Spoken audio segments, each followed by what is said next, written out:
Om Sthapakaya cha dharmasya sarvadharmasvarupine avatara varishtaya Ramakrishnaya te namaha Vasudeva sutam devam Kansa chanuramardanam Devaki Paramanandam Krishnam Vande Jagat Gurum.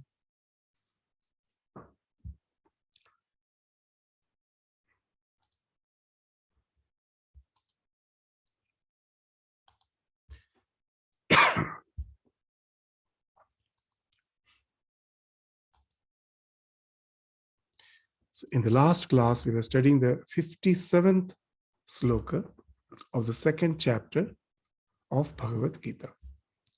So where we find the idea of abhisneha, which has to be got rid of as a sadhaka, and the one who is established in yoga, for him it has naturally fallen off.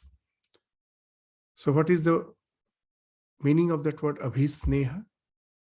Abhisneha is the word sneha with the prefix abhi. So instead of saying asneha, Bhagavan is asking to get rid of abhisneha by the word anabhisneha. The sloka, as we studied in the last class, yah sarvatran anabhisneha tat prapya shubha shubham na abhinandati na tveshti tasya pragya pratishtita. So this anabhisneha speaks of infatuation. So if we don't understand the words properly, then we may feel that as if sneha is bad. Sneha is not bad. To have love, compassion, kindness, these of course are good. We are not supposed to become like human brutes by getting rid of all these good qualities. So instead of saying asneha, he's saying anabhisneha, because abhisneha is something. The moment you add the prefix abhi, it's the sneha. Now, this sneha with the prefix abhi, it means infatuation, abhisneha. So where in the name of love, it is we who project our likes, dislikes, our ambitions on the another person and want them to fulfill our expectations. So that actually is a product of selfishness. Selfless love, where the other person's interest is prime. The one whom I love, his interest is prime. I just try to help him out in getting his interest fulfilled. So that is sneha. And for that, you have to think yourself as the instrument of the divine, and you take care of your loved ones without any expectations in return. Love actually speaks of care. So you take care, you nourish, but allow the thing to grow as per its nature. Knowing very well, each and everyone, as per his sanskara, as per his background, has their own innate tendency to grow in a particular way. We just nurture that. We don't impose our own likes and dislikes, our ambitions on the other person. When we do that, then the shubha and the ashubha. What is shubha? Apparently, when I find that my projected desires are being fulfilled, my projected ambitions are being fulfilled, that's what I define as shubha. And ashubha, when it never happens. And when I find my projected desires, ambitions has not been fulfilled by the one whom I feel as if I love, what I start doing, I start blaming him. And if he fulfills, I start flattering him, praising him. So all these are the products of anabhisneha. So once you get rid of anabhisneha, then you are no more bothered about the shubha and the ashubha. And neither you are going to blame or censor. Na abhinandati, na dveshti. And how is it possible? If your ego is not the prime factor. If you have become just like the instrument in the hand of the divine, seeking not, avoiding not, we are placed in a particular situation of life. We do our duties just as it has been ordained by the divine, and there I rest. I don't hanker for the result after that. So for such a person, pragya, wisdom, is pratishtita. For us, what happens? Now and then, after reading the scriptures or hearing some talk, we feel that yes, I have to behave this way in life. But the moment the challenges of life come, our so-called intellectual convictions, it's not conviction, it was an apparent in these intellectual ideas, they in no way are reflected through our life. They're washed away. So that's why our pragya is not pratishtita. It is not established. The one whose pragya is established in whatever may be the situation of life.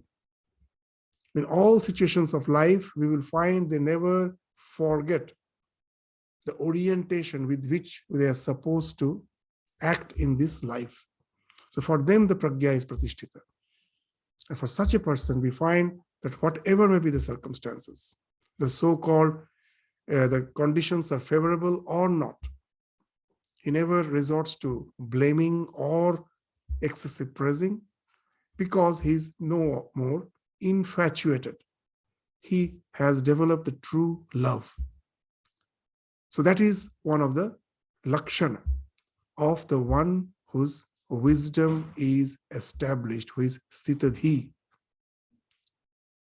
So after speaking of that, now that we will proceed to the next sloka, the 58th sloka.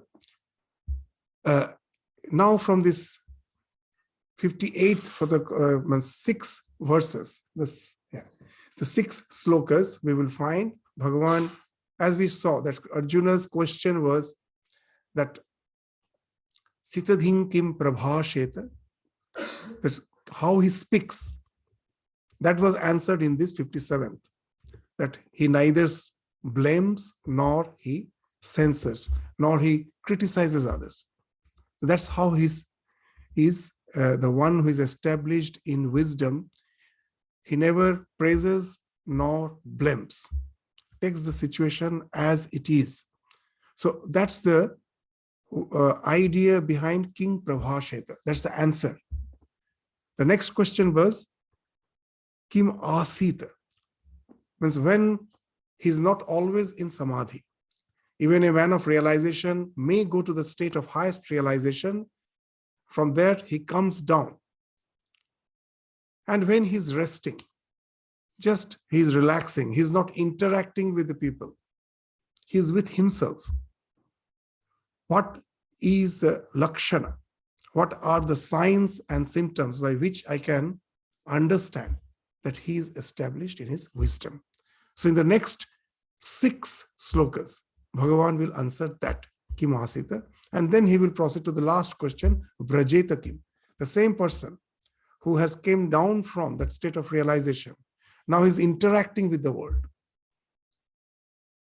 When he's moving around, interacting, what are the signs and symptoms by which I can understand that he is established in wisdom?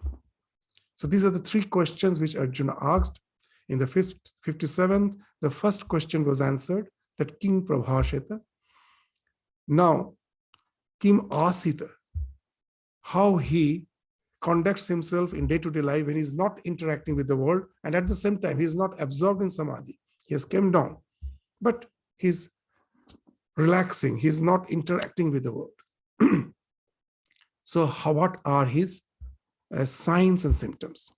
So we will find that that's one thing Swami Vivekananda used to say, very interesting, that throughout our life, so much energy is wasted to show others that I am a good person, I'm a holy person.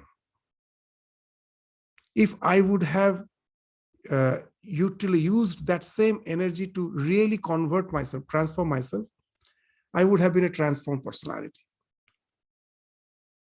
That speaks of our two images. When we are with the people, we all realize we are a different person. But when I'm alone with myself, I will find that I'm not the same. When I'm with others, as if we are wearing two faces, we are having two faces. So this Kim Asita and Rajita Kim speaks of that when he's with himself, he's not interacting with the world. What are the signs and symptoms which we find in him, which can establish the fact that he's a realized soul? So now let us proceed from the 58th for the successive 6 slokas, where we find the answer of Bhagavan on this question which Arjuna has asked. So the 58th sloka, what it says: Yada sangharate chayam kurma angan iva sarvashah. Kurma angan iva sarvashah. Yada sangharate chayam kurmongan iva sarvashah. First, let me read along with the sandhi, and then we will break the sandhi to understand the words. Yada sangharate chayam kurmongan iva sarvashah indriyan indriyarthebhya stasya pragya pratisthita. Yada sangharate chayam kurma angan iva sarvashah. So when a tortoise is attacked, kurma is a tortoise. What it does, it immediately will withdraw its limbs. For us, when the sense objects are there outside, our limbs are as if extended out. We want to grab them. But when it so happens that even the objects which lures us are there outside, but seeing them, my reflex has changed. I don't immediately move out, extend all my so-called indriyas, the sense organs, to grab it. It has just become the opposite. I withdraw them, just the way the tortoise, when it is attacked, it withdraws the limbs. What it speaks, that I have understood the real nature of all the objects of the senses, that they are going to, in the long run, going to destroy me. They may give me some temporary satisfaction, but in the long run, they're going to destroy me. So I can see the long-term effect of it, and just the way the tortoise feels danger and then withdraws its limb. Here also, instead of thinking them to be something pleasurable, I see them as danger and I withdraw myself. So when you are alone with yourself, is this the way we are all behaving? Maybe when we are in the society, when we are among the people, we try to behave. So that's why we are stressing this point. Just you will find that so many answers are hidden when these examples are given. That he has asked that Kim Asita Brajeta Kim. When I'm moving around with the people, my behavior may be different, but when I'm alone with myself, then I may find that my tendencies are to just get lured. So here is the sign and symptom. Do you see that man, whether he's observed or not, whether he's with himself or he's moving around with the other people in the society, is he always withdrawn? When there is something to lure him, instead of extending himself to grab it, he's withdrawing himself. If you find that, know it for certain that his pragya, his wisdom is established. That pratisthita word is very important. It is established. Nothing can deviate him, waver him from that type of conviction. So that's the thing with which Bhagavan starts his answer for the second question, Kimasit. So we have studied that in our Yoga Shastra, there is a step which is called Pratyahara. There's 8 limbs of yoga. It starts with and what you say, this yama, niyama, asana, pranayama. This is the first 4 steps. The 5th is where the mental process starts. The others are quite physical. The first is the pratyahara, that whenever my mind is going out, I try to bring it back. Why I try to bring it back? Because I see the long-term effect of all the sense enjoyment, that they are going to disintegrate me. So I constantly try to withdraw myself. So this attempt, it should become our habit, and it is needed in our life. That as we say that in day-to-day life, constantly we will find that in the name of freedom, what we think of freedom? We think freedom as freedom of the senses. But real freedom is freedom from the senses. Take, day-to-day life, the life of a student. There are so many things to lure him or her.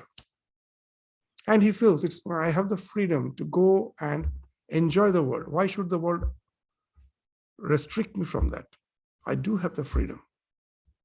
But we all can understand that if I can restrict myself, thinking of some long-term goal, that I have to get established, I become a responsible citizen. Responsibility means studying and going to some profession which entails in serving the humankind. For that, I need education. For that, I have to get rid of the distractions. So what you are doing, you're seeing the long-term goal, you are restricting yourself. For that, willpower is necessary. It's very natural that our senses will draw us outward. But seeing the long-term goal, I withdraw myself and don't get lured by the immediate sensate pleasures of life. So that's the thing which is being indicated here. As we have mentioned many times, when Swami Vivekananda was in the West, in one of his lectures, he was praising renunciation, detachment. And someone from the audience stood up and immediately stood up and interrupted the lecture by saying, Swamiji, it seems you are from the medieval ages teaching us about renunciation. It's a modern America. In this, we always go for freedom. And then Swami Vivekananda, as he was interrupted, he stopped his lecture. He was pacing up and down the dais. He got a bit distracted. And then he went near that person. And what he told was something very significant. He just told, prattle, babes, prattle. That you are babies. Prattle. Prattle means you're speaking something useless words. Prattle, babes, prattles. Yours is just 200 years civilization. Have a civilization as old as ours. Then you will understand the true significance of renunciation. So these words are very significant. What's prattling? That in day-to-day life we find that when the children feel like moving out, have their own freedom, enjoy their freedom, the parents sometimes will be restricting them. Then saying it's not that good. And then you will find the children will start lecturing. They will say many things. They will say that you are just like the way that person told that you are from the medieval ages. The children's, the way they retort is almost the same. That you are from that old generation. You don't know the ways of life in the present day. That's what they say, the same thing. And then the parents, what they say? The same thing they say as Swamiji is saying to the entire civilization. That you are young, that your civilization is just 200. So America was discovered 200 years back. When Swamiji was saying that's what he intended to say. And then suddenly there was a lot of material progress and you think you have understood everything. So that's the same thing he's saying, just the way the mother says to the child, that you think you have understood everything, but you are just so young, you're yet to go through the experiences of life. You're all babies. You're yet to go through the experience of life. The one who has gone through the experience of life, they have understood from the experiences that this immediate, this instant lurement for all the things which we see, which gives us the sensate pleasures, is in the long run harmful. It will disintegrate our life. So that's why the mother at last, when she finds no answer, what she says, the mother or the father, that prattle. The Swamiji is also saying the same thing. Prattle, babes, prattle. You will understand what I'm saying when you grow sufficiently old. But how old? When you grow as old as our civilization. He came from that Vedic civilization background, one of the oldest civilization of the world. So he's coming from that background, which has learned from the experiences. And that has given the wisdom. So what he's speaking, you will find very interesting that Swamiji is saying that you grow as old as us, then you will understand there was no need for growing that old. It's just in another 100 years. In recent times, when I was in India, I saw a movie called 2 Million Minutes in IIT Kharagpur. As I was staying in Midnapur, it is very near to Kharagpur, IIT. So frequently we used to visit there. The professors there, they used to have some satsang, so that's why we were in touch with them. We used to visit. And in one such visit, they took us to that IIT to show us the documentary movie. The name of the movie is 2 Million Minutes. It was produced by the American government. It's not a movie for entertainment.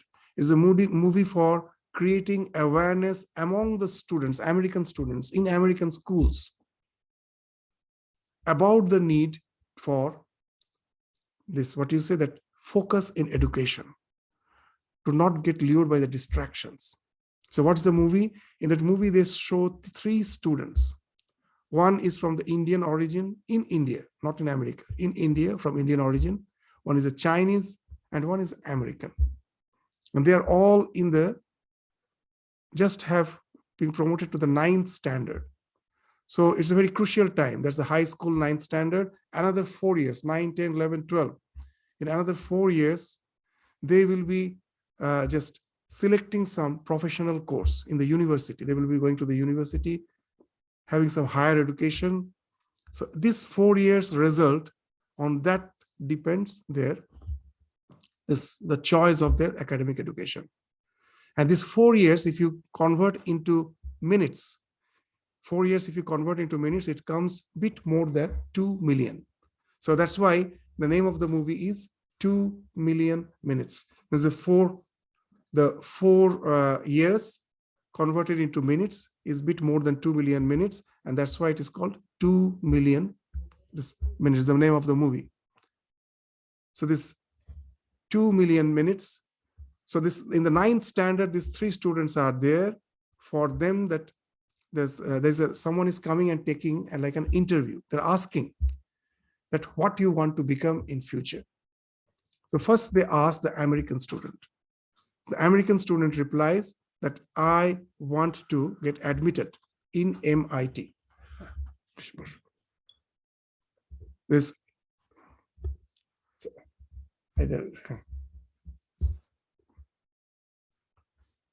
So in the Massachusetts Institute of Technology, I want to get admitted. Well and good. They ask the Indian student.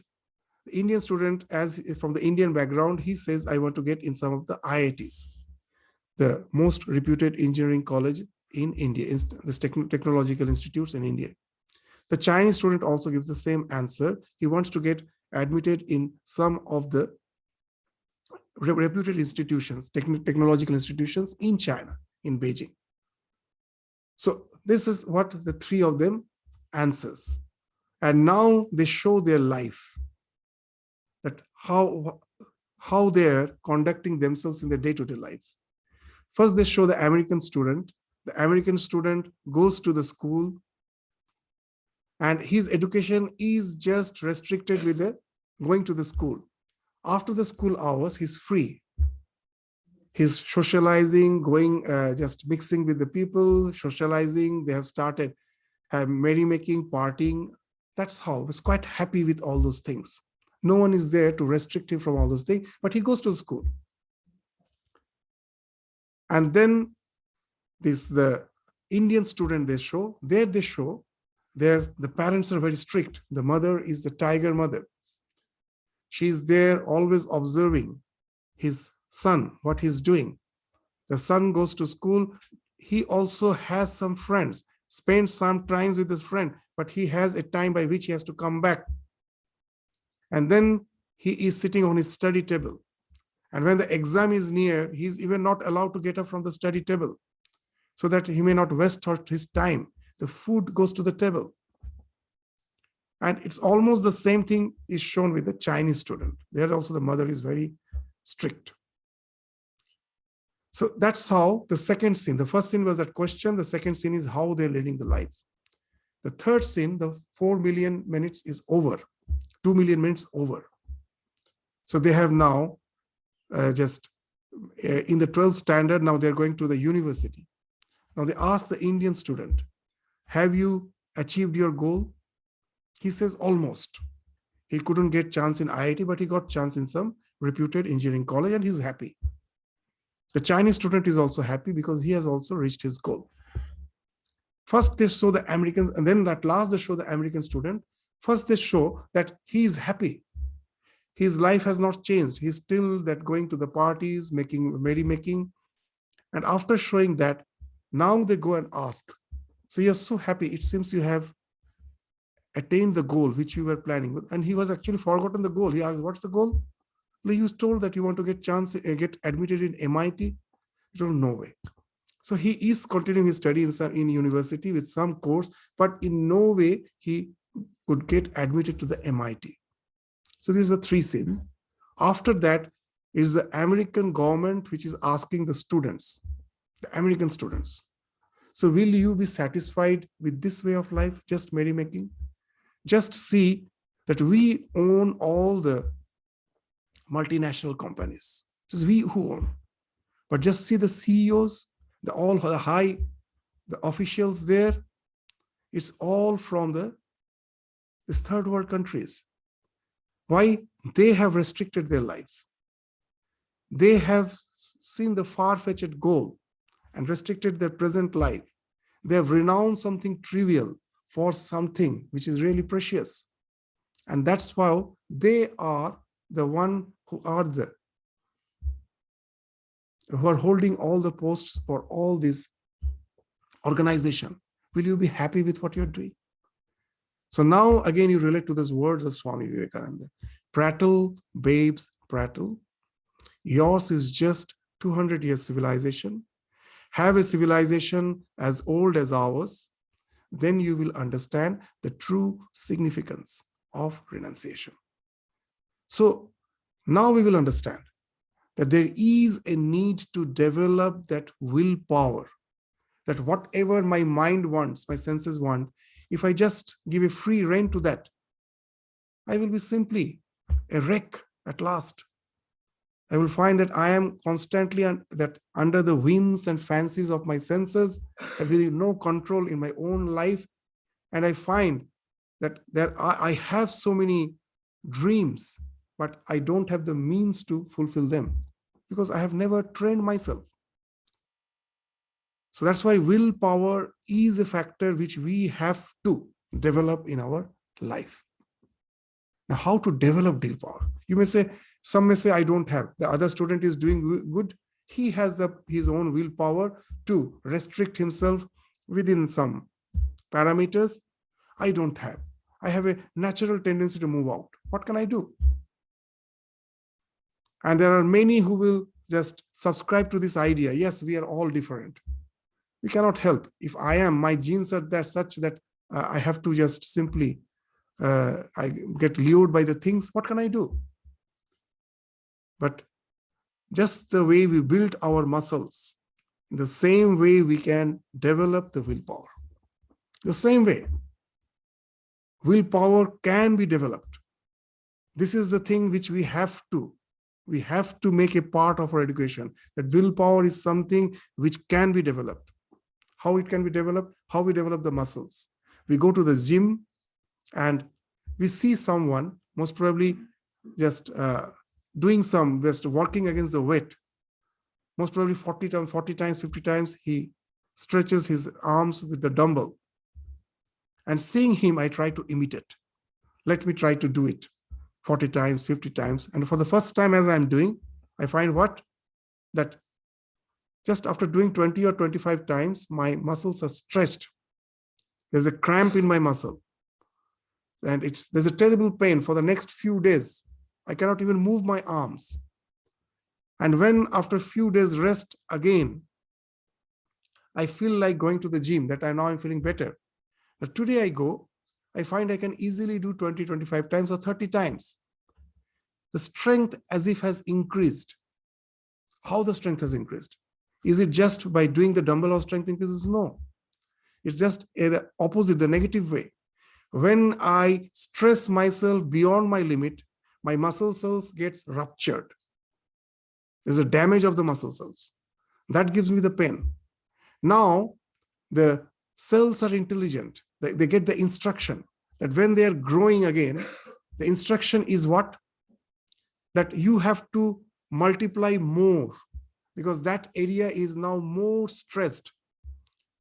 Previously, it was not stressed, so okay, that few muscle cells will do. But now as the area is stressed, you have to multiply more. It is from that feedback the muscle cells grow. It is not by just working against the weight your muscles grow. When we work against the weight, we actually are destroying the muscles. And then when they're rebuilding, that feedback comes that you have to build more because now that area is stressed, those part of the body is stressed, you have to grow more. So that's how the muscles is. From the feedback mechanism, the muscle grows. The same way the willpower grows. We all can, those who do fasting, they will know that for the first time when you're fasting, most probably by the time you're supposed to have your lunch, you're terribly hungry. But now you have already committed yourself that you will fast till midnight, till the particular ritual is done. Now you feel that how can I continue? That it is that just by the lunchtime, I'm so hungry. How can I continue till midnight? But very interesting thing. During the lunchtime, you're hungry, but if you can somehow desist yourself and continue, by evening, you will suddenly find that hunger has gone. You're feeling quite light. Just the way by the feedback mechanism, the muscle grows, same way our willpower grows. How? That all the hunger and other these feelings are the biological alarm system. In the form of the pangs of hunger, the body is giving the alarm that it's time to take food, take food. If you ignore that alarm, the alarm system itself becomes weak. It gets exhausted. It stops. And the hunger is not there. Because the pangs of hunger is nothing but the biological alarm that stops for the time being. And it allows you to continue with the fasting for long. So the same feedback mechanism helps us to develop willpower. So at the beginning, I may find a tremendous urge to do the thing, what I feel like doing. But if somehow I can withstand, the next day I won't have to struggle that much. It will increase. This willpower will increase because the feedback mechanism has started working. The alarm system will now simply fall off. It's not that it will just for any prolonged time, but you can delay your gratifications for longer and longer time. And that speaks of developing the willpower. You can delay your gratifications for longer periods. And when you can delay the gratification, and now very interesting thing, at the beginning, my mind was disturbed. You may say, when I resist myself from doing the thing which I like, my mind is disturbed. I cannot study. Wait, yes, today I cannot study. When I am restricting myself, my mind is constantly going to that, I cannot study. But have patience. After a few days, I will find that Then my mind is no more driven to that because I have developed that through that feedback mechanism. The body's urge automatically has vanished because as I have not fed it previous day, the alarm system is now getting delayed. It says, okay, even if I put the alarm, it won't work. So naturally, it simply falls off. It won't disturb you anymore. It will allow you to continue for longer period at ease with yourself. Though at the very first day, I couldn't help myself. I was disturbed. Though I will feel I have lost both. Neither I'm enjoying the thing, nor the purpose for which I have restricted myself, that I would most probably study. The student may think he cannot study. His mind is totally distracted. It's again and again going to that. But if he can have the patience to go through that turmoil, to go through this stage of restlessness, wait for a few days, then he will find the mind is controlled. So that's why Swami Vivekananda used to say that the entire spiritual journey is nothing but the practice of 3P: purity, patience, perseverance. Purity is this pratyahara, again and again trying to desist yourself from the senses going out. That speaks of purity, but it doesn't happen in a day. You have to have patience. You may fail once or twice, again you should try. Perseverance. So this thing can gradually help us develop that willpower. And once you have developed, your reflex changes. Now, what is reflex? Our body, that if I have to do something, suppose I have to pick up a chair, my mind first has to instruct me that go and pick up the chair. Consciously, I'm taking a resolution, and then I go up and pick up the chair. But there are some movements of the body, some motor actions for which the mind did not have to say. Even in deep sleep, someone touches my eyeball, immediately my eyes will react to it. There's no conscious decision. So these are called reflex. How the reflex has formed? When I do a thing consciously again and again, then my body's becomes, those actions, those response becomes autonomous, which I do again and again. They become autonomous. Then there is no need for any conscious decision. So similarly, when willingly I am using my willpower to desist myself from something which I feel is not going to help me in the long run, they can get converted into reflex because of the repeatedly trying to do that. The today's practice becomes tomorrow's habit. It becomes your habit now. And now it is something spontaneous. So you will find that even without taking conscious decision, you don't have to pull back the reins. Your body automatically repels from the thing for which everyone feels attracted. And now it has become a reflex. So that's what is being spoken of in this sloka. So let us read the sloka once more. What is speaking? Yada sangharate chayam kurmongani va sarvashah indriyanindriyarthebhya tasya pragya pratishtita. So one who withdraws the senses from the objects. How? Just as a tortoise withdraws its limbs into its shell when it finds danger. Similarly, we indriyarthebhya. What is the other? One is indriyarthebhya means indriya artha. Indriya artha means the objects of the senses from which the indriya, the sense organs, are withdrawn, just the way a tortoise withdraws its limb. For one who, if it happens, know it for certain, his wisdom is established. So in this life, many of us think that external circumstance is such, what can I do? The distraction is common. Here we have our mobile, our tablet, and this Facebook, social media, they naturally distract me. What can I do? We are helpless. But know it for certain, it's a question of immunity. Like the same germs are moving around. Some get infected, some don't get infected. That now we find this flu is there. Who are not getting infected? So that's why you will find now suddenly, previously all used to go for muscle strength. Now all are going for increasing the immunity. How can I improve my immune system? Because now we find that there's so many infections. Suddenly we find that the interest for immunity has increased. What it speaks, that if I am strongly immune, then I won't get infected. So similarly, like those viruses, like those microbes, in present day society, the viruses and microbes are not only biological. Your Facebook, your WhatsApp, all these social things are like the virus bacteria. They are there like pests to feed on you. They are there because how they have been developed. The social media, you know, that what if the things which you see more, automatically those things will come to you again and again.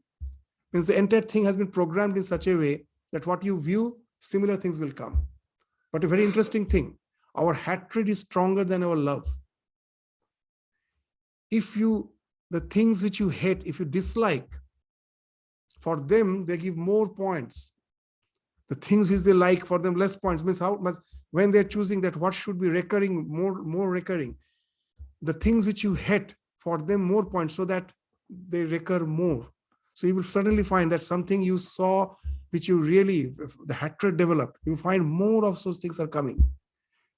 Why? After all, how much time you spend on viewing all those things depends their income. So actually they're like pest. Just the way a pest when they find you are vulnerable, they come and feed on you. Here they are feeding on us. What's the way out? I cannot stop them. There may be agitations, movements, and trying to restrict through laws that how the social media can somehow be subdued, the way they're pervading the society. Know it for certain, no laws can help in really subduing them. They will be there in some form or other. The only way is just the way one who has developed immunity. Though the viruses are there, it doesn't get infected. Here also we have to develop that immunity. And that immunity is the thing which has been spoken of in this sloka. Yada sanghati chayam. Let all the things be there. It is you. It is totally subjective. It is subjective. It is how we are developing the power not to be distracted by the things. The more I can do that, the more I am immune. The more I am stable in my wisdom. So that's the thing which Bhagavan says in this sloka. But in the next sloka, we will find that's not all. By developing willpower, of course, to a great extent, we can take care of our immediate attachments. But even we don't know, because you will find the social medias, they constantly are doing research how to grab your attention. Today, you find that there is some way by which your attention was grabbed and you have developed the willpower not to be dragged by that. Again, they will be just finding out ways so that they can drag your attention. In our day-to-day life, we find that somehow we may get rid of one obsessions, but again, we fall in the prey of so many other obsessions. So again, I have to develop willpower to get rid of all of them. This fight goes on as if unceasingly. So to answer that, there are two types of practices. One is I have to renounce the thing for which I am having obsession at present, which is already manifesting. But in future, again, I may develop other obsessions. How can I get rid of this vulnerability? You don't become vulnerable at all, whatever be the situation. That's the long-term effect. In Bhagavad Gita itself, much later, Bhagavan will speak of two practices. One is abhyasa and another is vairagya. You have to practice something as well as renounce something. The renunciation takes care of the immediate danger, and that practice takes care of some of the long-term danger. That vairagya takes care of immediate danger, abhyasa takes care of long-term danger. That will be indicated in the next sloka. Let us read that. You will find these are very interesting. What it is saying, Vishaya vinivartante, niraharasya dehina, rasavarjam rasopyasya parang drishtva nivartate.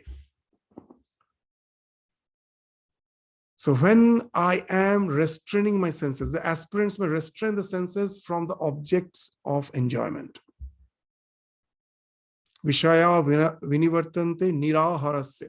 Nirahar, generally we translate the one who is starving. He's not taking food. But that's a very limited translation.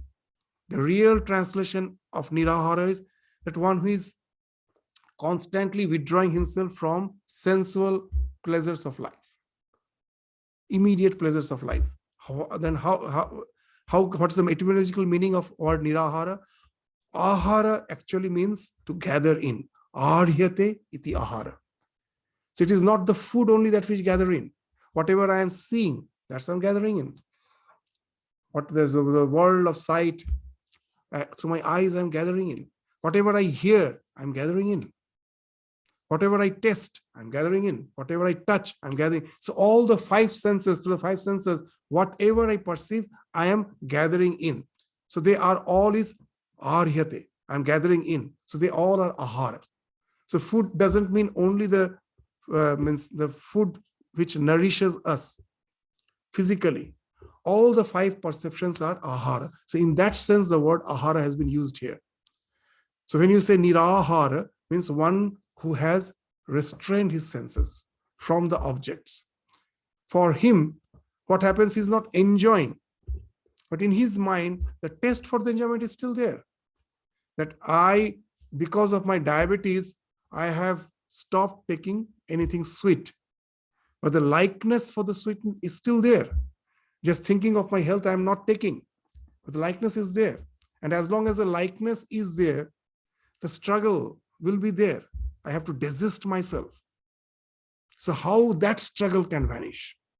For any that no objects of allurement can drag me.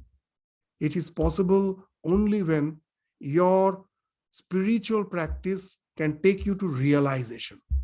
Rasa varjang rasopyasya parang drishtva. The absolute truth. Parang means that which is beyond this phenomenal existence.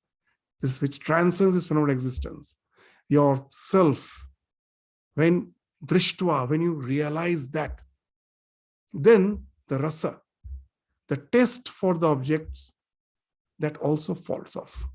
So you may restrain the senses from the objects of enjoyment, but the taste for the sense object remains. However, even if the taste ceases when one realizes the supreme. We will go to the discussion of this sloka in more details. First to give an idea that how it happens.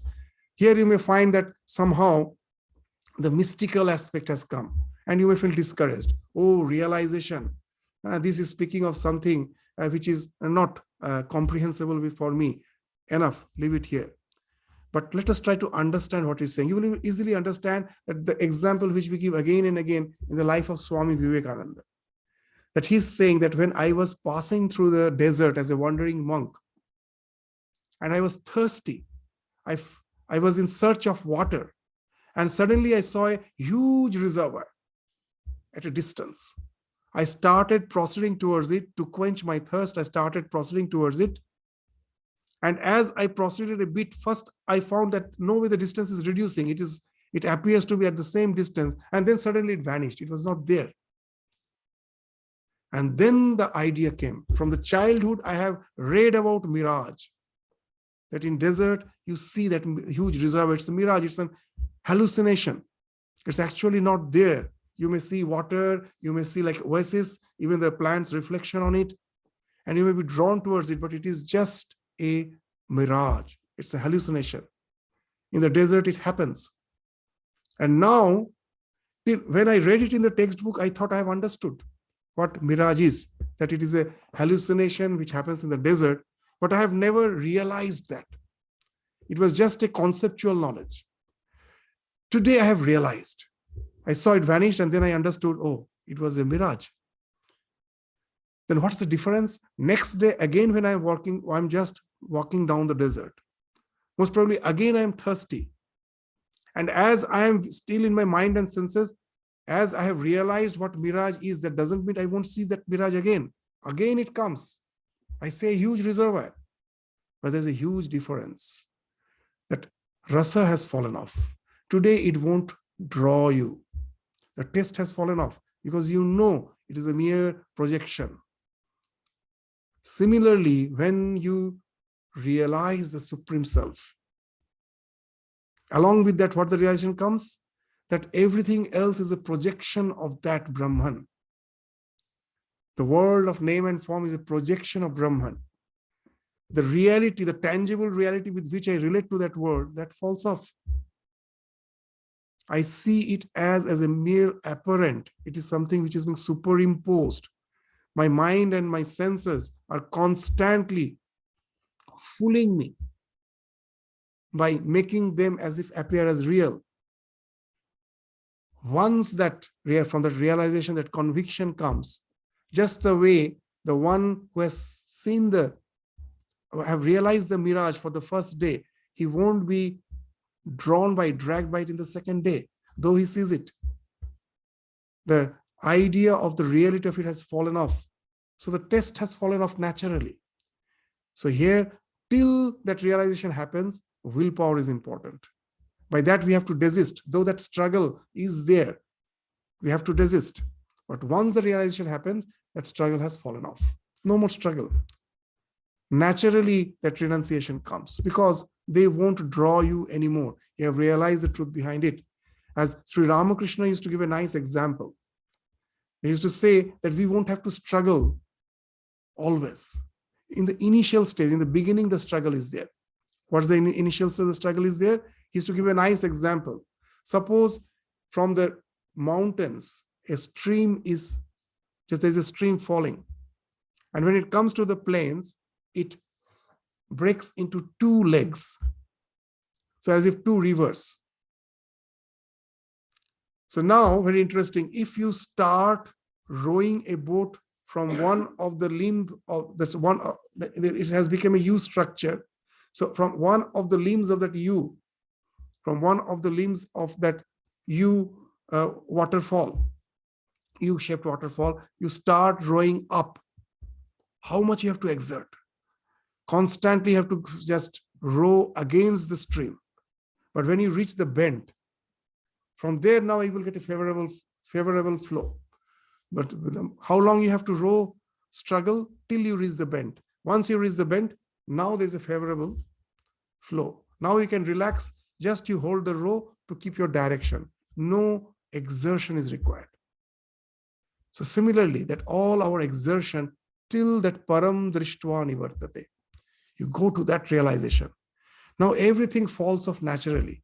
Nothing of this world can lure you anymore. Because that realization has dawned in. Now the renunciation has become spontaneous. So that's the idea which will be spoken of in this Vishaya vinivartante niraharasya dehina raso varjang rasopyasya param drishtva. When you realize the Supreme in this life, all the rasa, the taste for the thing, that falls off. Otherwise, we are simply desisting, but in our mind, the taste for it is still there, and the struggle is still there. To some extent, hypocrisy is there. That all falls off when we have reached that Supreme. So there are, for a sadhaka, that's why there are two sadhanas. Vairagya, there's a short-term remedy. And abhyasa, this practice to reach that realization. How that realization, we can reach that realization? We need practice for that. So we will go to this discussion again in the next class because it will take time. Though some few minutes is there, I won't start it today. Just know it for certain that these two practices are there. Vairagya for getting rid of immediate inordinate attachments. And we have to practice something so that our ignorance falls off and it takes us to the realization. And once it happens, all the desires falls off at a time. We won't have to get rid of desires one by one. That these stories we repeat again and again whenever the context comes, just to give you that idea. These stories are so important. The story of Ramakrishna, that he is giving that example that when with realization, all desires falls off at a time. Real renunciation is that it doesn't happen sequentially. that I renounce something today, again tomorrow another thing. That way the renunciation never happens. The real renunciations all falls off at a time.